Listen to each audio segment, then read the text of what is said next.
We hear a lot of perspectives on the Mankind podcast. Inclusion of a guest is not an endorsement of their views, and the opinions expressed here do not always represent the mission or values of the Mankind Project USA.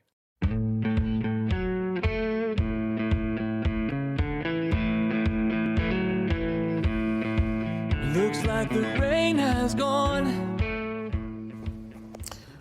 Welcome to the Mankind Podcast, the podcast that breaks the mold of modern manhood to prove that there's more than one way to be a man. I am one of your co-hosts, Paul Newell. Welcome back to the podcast. So, I'm checking in. If you've lost someone that you love, parent, brother, sibling, friend, has there been a time when you really wanted to hear their voice? Just talk to them one more time. I know for me at the time that I'm recording the present moment of this podcast, I was having those feelings a couple weeks prior to this recording. For me, it was my dad. I was missing him. Just wanted to talk to him, maybe sip a little E&J.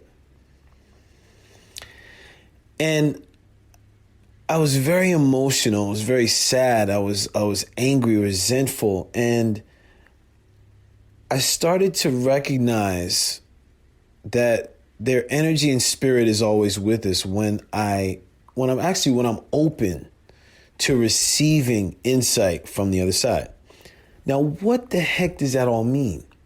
Another way of putting it is acknowledging that there may be ways that their spirit is communicating and guiding me when I'm going through the toughest times in my life.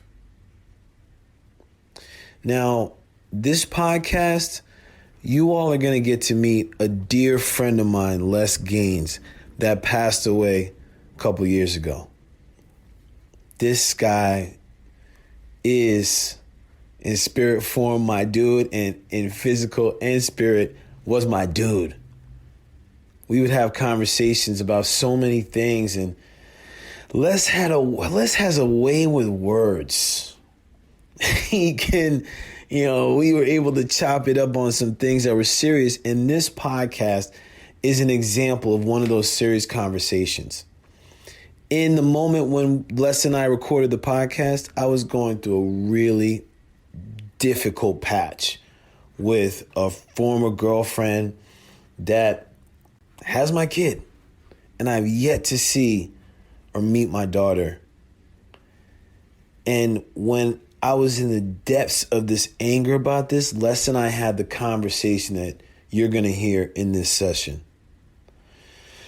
So if you are someone that's managing anger that you've had in a relationship, if you are someone that's experienced injustice, if you're someone that has experienced loss and have difficulty dealing with it, or difficulty dealing with difficult people that you perceive are difficult people, give this podcast a listen.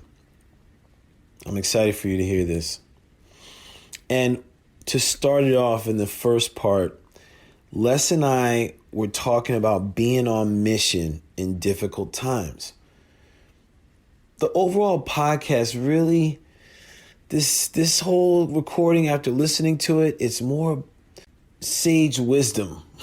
I'll say sage wisdom on maturity of man and initiating into something powerful and being able to bless ourselves on our wounds. Whew. Enjoy the conversation. I want to pause for a quick disclaimer. This recorded conversation I have with Les happened 4 years ago, and we recorded it. We were going to use it for something. We just wanted to record it because we thought it was gems at the time, and it was actually part of a longer conversation. So I say that to note, there's going to be noises in the background, and one of the things that's so sweet about this recording is hearing his daughter playing in the background and knowing how much he loved her. So and loves her. So I want to put that out there so you know, so you understand, so you get why you hear some of the things you're hearing. Enjoy the conversation.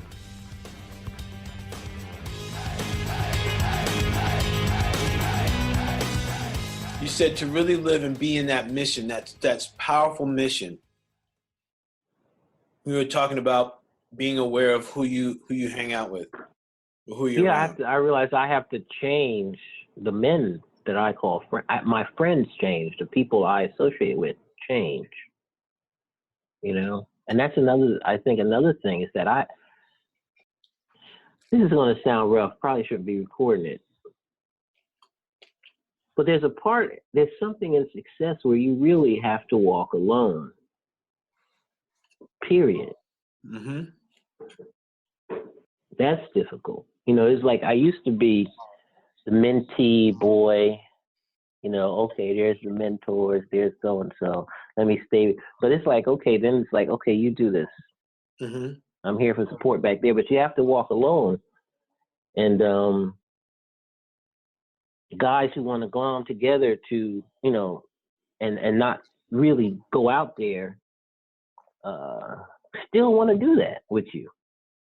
They still want to, it just changes the dynamic. And I've noticed that I need men around me who are willing to stand in their power, willing to explore their power, because the energy shift causes problems. I cannot be friends with men who want to just stay. I don't want to say want to, but that's where they are right now. I don't want to record that because I know it sounds bad, but no, but see, even that less though, because I can relate with what you're saying, but even what was saying like, oh, I shouldn't record, I feel bad. I feel like that is even a condition because it's the truth. It's like there's a part like, and I feel like I'm starting to understand this more myself, where it's like, whoa, like there's a part that has to disconnect from like whatever others are saying or that thing that we know the most of, or the thing that we're comfortable with. So, and a lot of times that's like, oh, well, I've known this person for such a long time. Like, well, I can't leave them now. Or like, well, I've known them for so long. It's like we justify staying in a space when in reality we're not in that space anymore. And I feel like that creates problems. That creates problems because now it's like there's like another vibration, and even in that vibration, another vibration. Like, yeah, it's and that attracts different people. Like, so I'll give you an example, right? Like I did this, put a post out on Facebook to get donations for this program, that program with the youths. Oh, right. Yeah, and Let me go take care of that. Yeah. Oh, thanks, man. I got mats, man, which is great. I got money for blocks, which is great. And I was tripped up because a couple of people that I reached out and said thank you to, like, they were like, listen, I believe in you. And I was like, and when I was like uncomfortable with it, Vince was explaining to me, he was like, listen, like, it looks like you're starting to connect or like link or align with a group of people that are going to hold you to a higher standard. That's right. And I was like, oh, shoot. Because I was like, my thing was like, I don't even know if I really believe in myself. Like, they believe in me. So I'm like, what the heck is it that they see in me? But at the same time, like, that's why when you said, I was like, oh, this is interesting. I feel like where people start to shift and change, there could be a resistance. And I can't speak for all people. I'll speak for myself. There's to me, I experience a little bit of a resistance because those people at that higher vibration that maybe unconsciously I'm not aware of, they're seeing me in a way that, okay, now I have to see myself in that way. Whereas before I could be in a situation where it's like, okay, I don't have to see myself that way because I could just lay low in the cut. Right, exactly. You're entering, you've been invited to the club. And got their eye on you.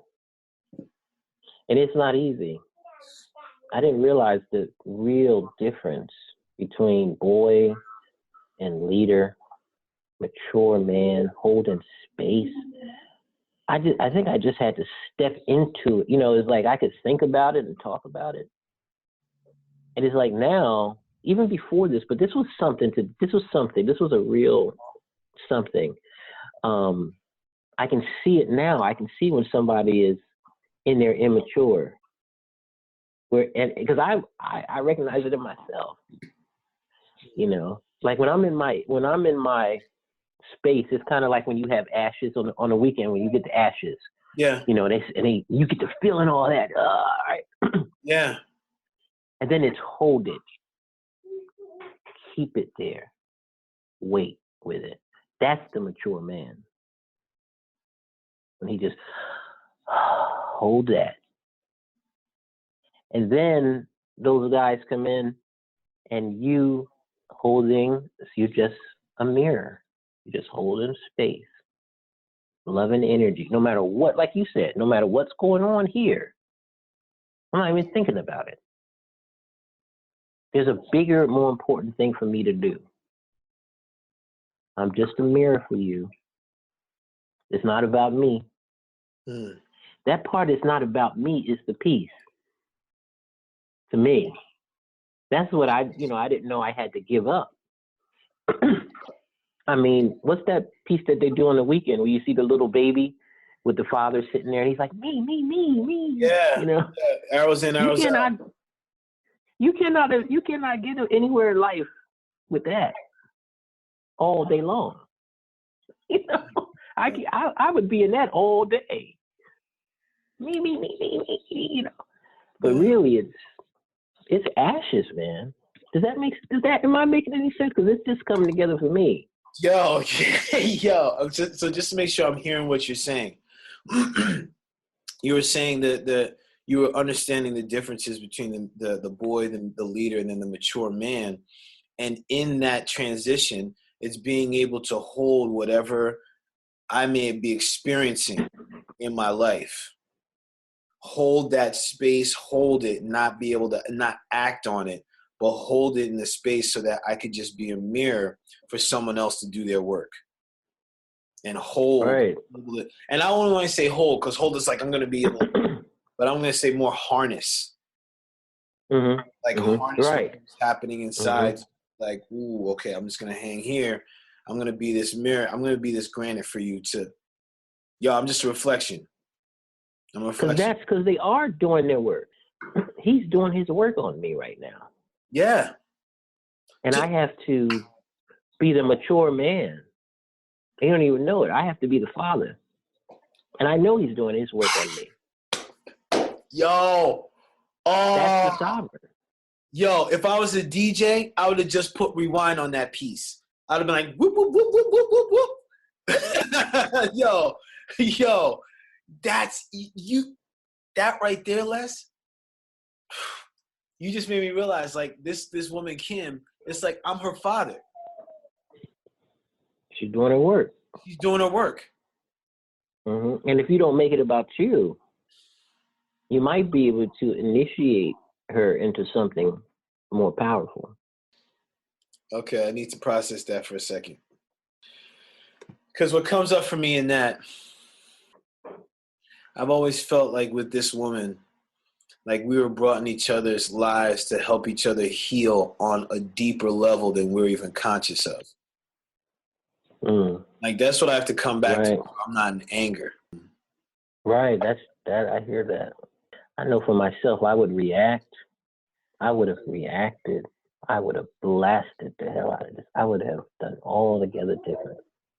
But it's just a higher level to me. You know, it's healing work. Just that last point we made was just freaking, man, dude. That's a higher level of consciousness. That's just where my mind went. It was just kind of, it's like where I just was just there. It was like the visual I could give, or like the best way I could explain is like the words we just said were like keys. Like they unlocked something, which was like what comes to mind is mission, blessing, persistence, perseverance. clarity, vision, awareness, intelligence, like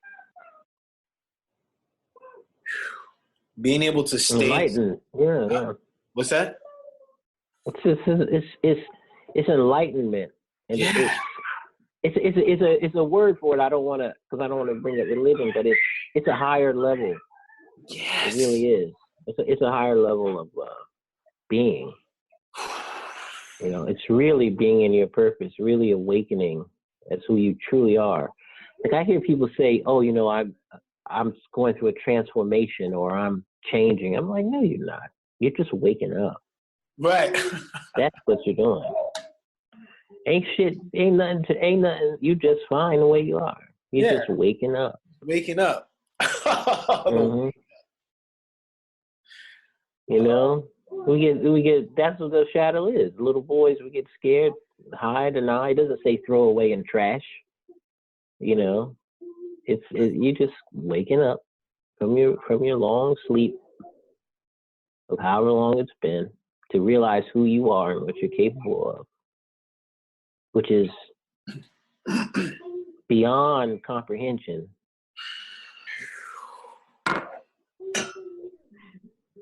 That right there, I feel like that has no, like what we're experiencing right now is hard to have. It doesn't have words for me because I don't like I feel like I've never went down that path of understanding like we just went down, man. Like because it was just clarity for me. It was like, shoot, man, like look, you know, I'm driving down to Georgia and I'm like gonna be at this freaking post office because I don't even know where she lives. I'm gonna be at a post office and like waiting. Mm-hmm. And she might not come. And then what we were just saying, the mature masculine or the maturity and the purpose will have me come back and do it again. And again, and again, and again, and still show up. Because while that may be Kim doing her work, that's me doing mine. Mm-hmm. So, yeah, wow. Damn. Mm-hmm. That's deep. Can I offer something too? Sure, yes. Yeah. Something, and that's the power of intention. Something I've been learning lately, which is the universe helps us. You know, the directions help us. You know, this whole school that we're in, we have a lot of support. You know that. But I was just thinking about just having the intention of what you want to do, as opposed to, you know, before you even drive. Yeah. Think to yourself, how can I be helpful to her? How can I help her? And find that place where you can even stand in her shoes and find some compassion for her. It's tough. You know, it's tough when you get wounded. It's tough when somebody wounds you and you bless them. That is hard. But if you think that's what you're dealing with somebody projecting and judging, living out of their memory. That's what our projections are. We're not even in the present moment. But you might be able to shift things if you think to yourself, what can I do to help her? Not to get what I want. How can I be helpful? And just listen. You know, listen within, listen to, you know, however you do, whether it's the journey work or see what comes for you when you have this real intention to help this woman. You might be surprised, you know, and ask, you know, whatever your source is, universe, whatever, who is she really? Because you have a projection too. Like you said, you both healing each other. Right. So you want to be like, who is this person? Where have I seen this before? You could clear it yourself. If you imagine she's standing across from you with the staff between the two of you. Where have I seen this? And play it out. And the thing is, if you can clear it, then you start healing it right away before you even talk with her. And it's just something that happens. Just put yourself through that. Because again, this is your stuff. I had that thing happen. I had a problem with my mother for a long time. And I was just, one day I was like, who is she really? How does, for me, I say spirit. I say, how does spirit see her? I want to know what spirit sees. And then it's just like, she's a beautiful woman doing the best she can. I mean, it came back. And do you know the next morning, she contacted me? We hadn't had any time. The very next morning, 6:16 a.m., I can't forget it. Out of the blue. So you don't have to go through, sometimes you don't have to go through these lessons if you're willing to heal it, beforehand. That's what I'm trying to say. You can work the process with yourself, not out in the world, and just see what happens. Damn. That happened to me a couple times. Sometimes things have changed drastically. I'm going to keep on loving you. I'm going to keep on processing this. Where did I see this before? I'm going to keep healing it in my own mind. Because the law of attraction and everything. As a man thinketh, so he is. Mm-hmm. If I heal it in my thought, it's going to be out there too. Mm. So I talk too much about that, but it's worth. I think it's worth working with yourself. Thank you for that, brother. Thank you. Wow. I'm glad we took that little detour, man. There's some gems there. Sorry, man. No, don't be. I feel like that's the beauty of what we do. Because as you go on teaching this, there's other ways that you can start, and there's ways that you can. There may be other ways you start teaching, and I'm learning in different ways. So this is perfect, man. This is great. That's what we're doing. We're creating our approach. Yes. I hope you're enjoying the Mankind Podcast. The Mankind Project supports all kinds of men with men's groups and programs aimed at building self-awareness, improving relationships, and upping your game. If you're ready to take that next step and you're a man of color, check out the men's work for BIPOC men at bit.ly/menswork3. Les and I would have conversations regularly about what are the ways that we could bring this content to more Black men. What are the ways that we can educate on the ways to heal that are presenting themselves in lives, right? And I remember we talked about rolling this out, educating, teaching, and I think it's really amazing that we're able to connect and talk and bring this forth for more men. Because speaking as a man that's gone through separation and divorce and had a good amount of years being in a victim consciousness, in other words, blaming other people, the content that is here will be a lesson and be a guide for me going forward. And I think it's helpful to note that this is really about doing the work. And that's what this is. When we talk about our approach, how are we going to be able to bring this to more Black men so that they can do their work, to more men so they can do their work? What does their work mean? The inner work. Looking at what are the real projections? What are our patterns? And I could go on. And we got some more. So this next portion of the interview, or more conversation between Les and I, we talk about the story of Iron John. It was a book story written by Robert Bly, which brings even more chills to my skin as I think about it, because his spirit is in this as well. and as far as educating the phases of man, of development, of the masculine psyche. And I think this is a great piece that Les breaks down, and I'm excited for you to hear it. Let's continue on. We were talking about Iron John and the boy.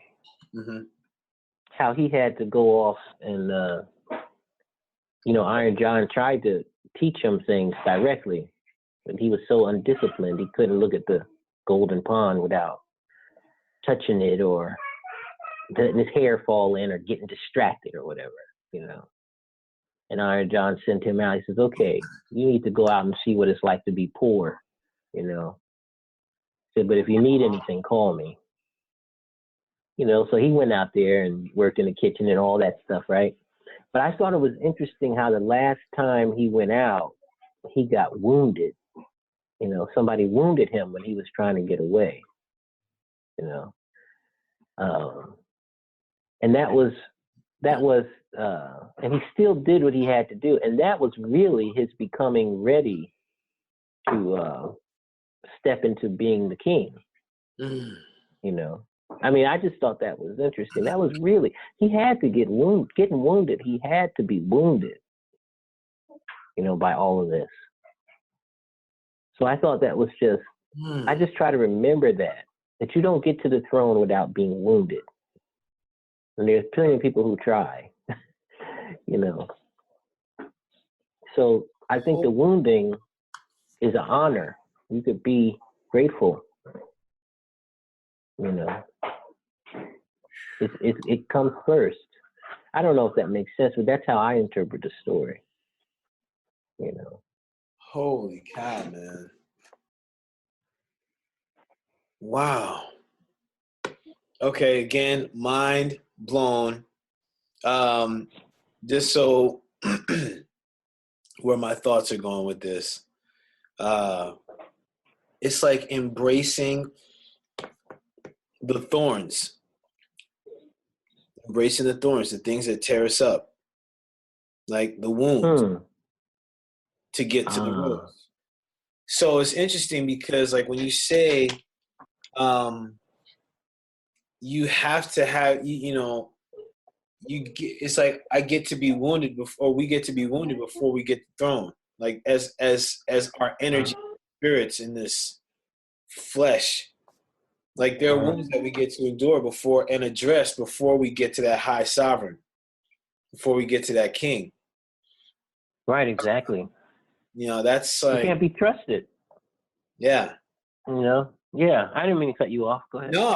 No, that's exactly like you hit on something else there. It's like if a leader or the king hasn't gone through their struggles and their challenges, how can they be trusted? How can they be? You can't. It's so interesting. Go ahead.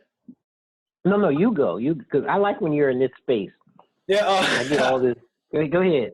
What was getting to me, right, is again I'm gonna have to do a video about grandiosity, but like the concept of grandiosity again, right? Versus worthlessness. It's like I feel when I'm stepping away from that sovereign place, that like grandiose place, and not like grandiose in the form of like this grandiose one, like more of the great like big energy, like Bly and Robert Moore talk about this big energy that we have that usually we're like cowering away. And I feel like if it's coming from a grandiose space, like that wound, we will look at like as a society, we will look at the wound as access to the throne rather than an obstacle to the throne. See what I'm saying? Like it's like living from the womb. Like, all right, like, right. This is how I'm looking at this. It's like even when you talked about, okay, like this is how she's perceiving, or this person may be perceiving something. Oh shoot! Like they're living from that wound instead of they've lived through it. That's for sure. I like that. That's it. You need to write a rap about that. I think, you know what? Might write a rhyme. Write rhymes. Yes. Mm-hmm. No, I hear you. And you know, that is really huge what you're saying. You know, just living from it within that womb.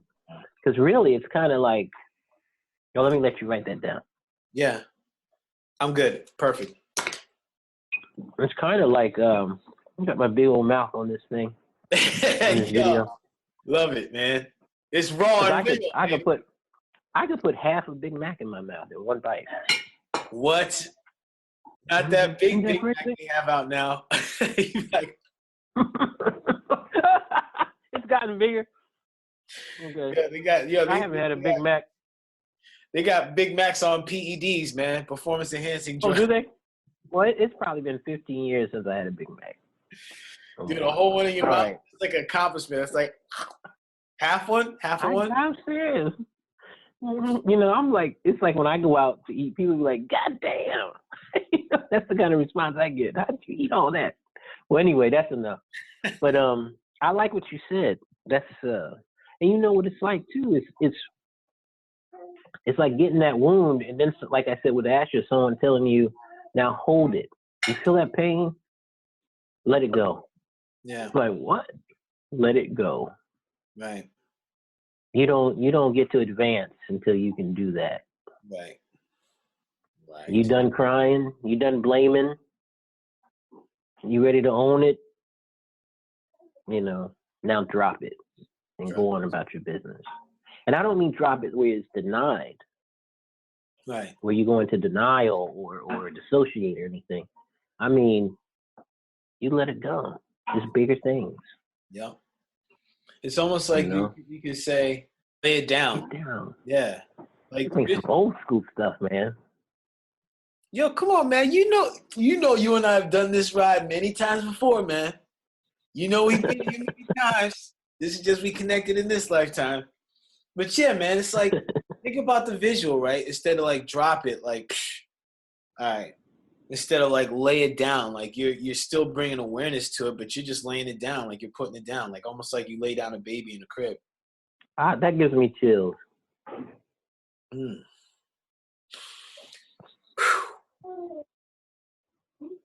We might end up co-writing something someday, like Lionel Richie and Michael Jackson. Yes. Making some money. Yes, man. Yes. You know, because we both have a way with words. We both have a way with words.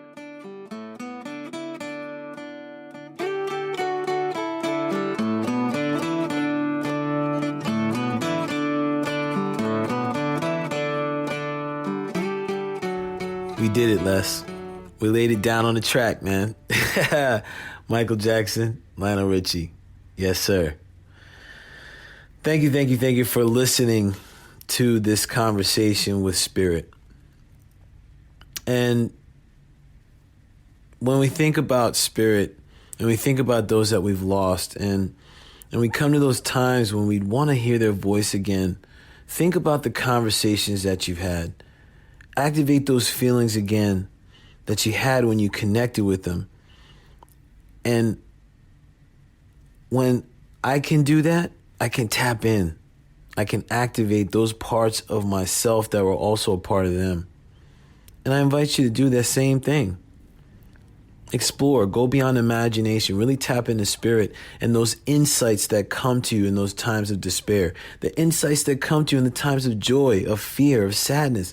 All these things are messages, guideposts, and insights from Spirit. Those that love us, that have gone to the other side, or that have passed on in the physical form. Now, some may consider this woo-woo, and I welcome that too. And I still invite us to go into imagination. What if they could communicate in spirit? What would they tell us? Now, for me, I was fortunate. I had this recorded. And it's wild because Spirit guided me back to this after 4 years, almost to the day. Whew. Spirit. Hey, Les, any last words before we end this? It's nice to be loved. That was my first affirmation on my carpet work. As a man among men, I am loved. That was my quest. That was my quest in life. Blessings to you, Les. I miss you, brother. Thank you all again for tapping in, checking in, listening, receiving these words in this conversation. And again, the invitation, tap in. What are the messages that Spirit has for you? This is Paul. Until next time. This has been the Mankind Podcast, produced in association with the Mankind Project USA. I have been your host, Brandon Clift, and I personally want to thank our guests for joining us today and imparting their wisdom from their experiences in this amazing journey called life. And of course, I want to thank you, the listener, because through your attention and your support, you make it a heck of a lot easier for us to let men out there in the world know that they are not alone and that there is more than one way to be a man. Special thanks, of course, goes to my incredible team, Marketing and Communications Director Boyson Hodgson, producer and editor of this episode, Michael Russo, who makes me sound so much more intelligent than I actually am, so of course, special kudos goes there. And if you've been enjoying the music throughout this episode and all of our episodes, check out Jim, Donovan, and the Sun King Warriors. I have links to them in the show notes. Now, the fee for this episode is simple. If you found gold and insights that you believe could benefit your loved ones and those you care about, be sure to share it with them. And of course, remember that life doesn't happen to us, it happens for us, so long as we rip the pen out of fate's hand and become the author of our own story. So my friend, pick up the pen and we'll see you next week. Lots of love.